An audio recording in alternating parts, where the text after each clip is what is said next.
श्री स्वामी समर्थ श्रावणी recipe मध्ये तुमचं खूप खूप स्वागत आहे। आज इथे आपल्याला छानपैकी कैरीचा आंबट गोड तक्कू बनवायचा। अशा पद्धतीने खूप सुंदर याची चव लागते। हे बघा अशा पद्धतीने।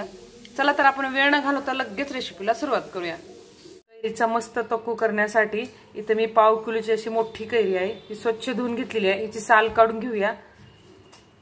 तुम्हाला भाकरी सोबत पोळी सोबत हे तक्कू खूप छान लागतो। कैरी थोडी आंबट असेल ना तर छानपैकी दोनदा धुवून घ्यायचा खिस आणि पाणी सगळं काढून घ्यायचं बघा।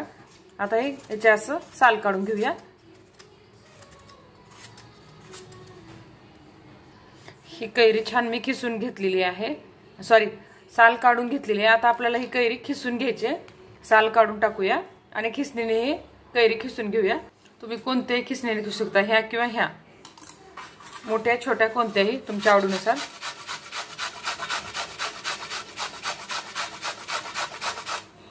मधली कोय काढून टाकायची आपल्याला।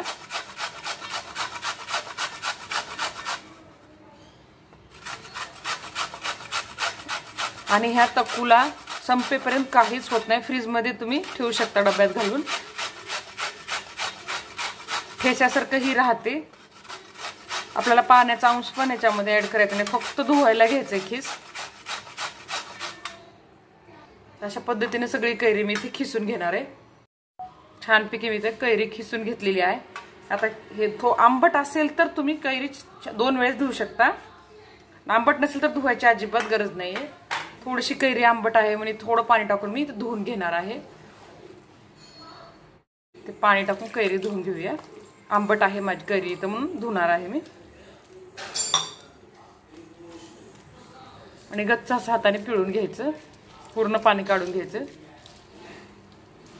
हे बघा अशा पद्धतीने कैरी इथे खिसून मी पाण्याने स्वच्छ धुवून घेतलेली आहे, म्हणजे आंबटपणा थोडासा आंबटपणा घालवायचा आपल्याला। आणि गोड कैरी असेल ना तर अजिबात धुवायची गरज नाहीये।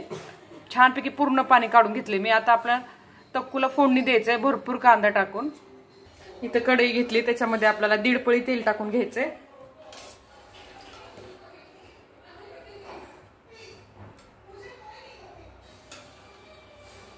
तेल छान गरम होऊ दे। या आपल्याला जिरे मोहरी टाकायचे त्याच्यामध्ये।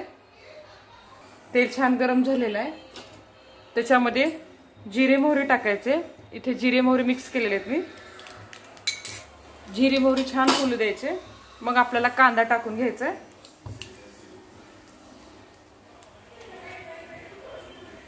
चिमूटभर हिंग टाकते मी इथे। आता इथे एक मोठा कांदा मी बारीक चिरून घेतलाय, तो टाकून घ्यायचा आहे। कांदा छान तांबूस होईपर्यंत आपल्याला भाजून घ्यायचा आहे। कांदा छान भाजून झालेला आहे, त्याच्यामध्ये थोडासा कढीपत्ता टाकून घेऊया। कढीपत्त्याचे 4-5 पाने टाकायचे। कांदा छान परतून घेऊया। छान भाजलेला आहे। गॅस कमी करून घ्यायचा। याच्यामध्ये चवीनुसार मीठ टाकून घ्यायचे, हळद टाकायची, चवीप्रमाणे लाल तिखट वापरायचं।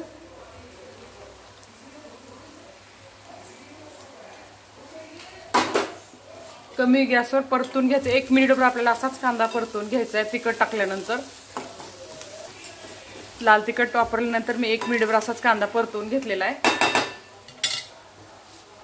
आता हे आपण खिसून घेतलेला कैरीचा खिस टाकायचं आणि एकदा चांगलं असं मिक्स करून घेऊया।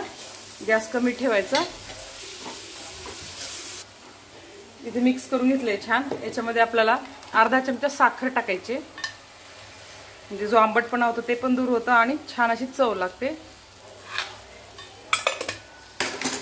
आणि भाजलेल्या शेंगदाण्याचे कूट 2 चमचे। आता चांगलं मिक्स करून घेऊया। एक अर्धा मिनिट आपल्याला याला वाफ देऊन घ्यायचंय।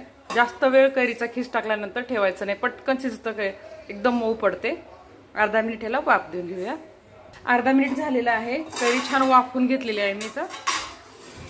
चांगलं गरम शिजू द्यायचं, म्हणजे अर्धा मिनिट मिडियम टू लो गॅसवर ठेवायची कैरी, म्हणजे खराब होत नाही। थोडीशी शिजली की किंवा एखादी मिनिटभर कमी गॅसवर ठेवू शकता। आता एक आपल्या तक्कू तयार आहे. आता त्याच्यावरती बारीक चिरलेली कोथिंबीर टाकूया. मस्त लागते की हा आपला कैरीचा छान आंबट गोड तक्कू इथे तयार आहे. अशा पद्धतीने तुम्ही नक्की एकदा ट्राय करा. व्हिडिओ आवडल्यास लाईक अँड शेअर जरूर करा. धन्यवाद.